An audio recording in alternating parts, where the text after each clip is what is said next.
comme dans toutes ces occasions-là, on valse avec dextérité avec les milliards d'euros,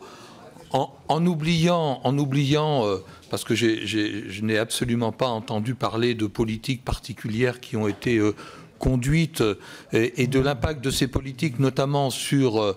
les gens, sur les Français, sur les hommes et les femmes qui peinent à boucler les fins de mois, sur l'avenir des services publics, notamment en milieu rural, parce que finalement, derrière ces questions qui sont posées, eh bien, se déclinent ces questions qui sont véritablement concrètes pour nos concitoyens. En tout cas, toutes les occasions sont bonnes, et ce matin, c'est encore une belle occasion que d'appuyer sur le bouton « Attention, il faudra faire des efforts, attention, il va falloir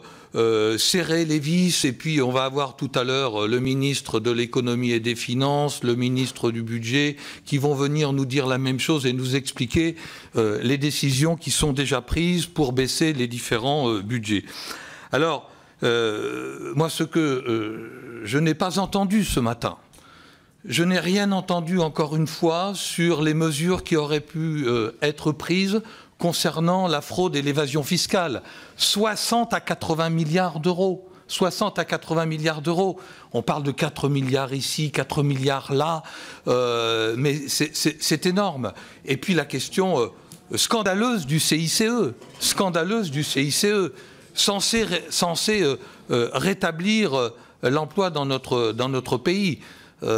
Aujourd'hui, on continue d'évaluer. Est-ce si difficile que ça, alors que finalement, eh bien, cette mesure n'a rien rapporté au niveau de l'emploi, si ce n'est, bien au contraire, des dépenses inutiles, enfin pas inutiles pour tout le monde, puisque, comme le disait mon voisin d'à côté, j'allais dire de droite, comme le disait mon voisin tout à l'heure, des créations d'emplois avec quelques créations d'emplois qui ont coûté finalement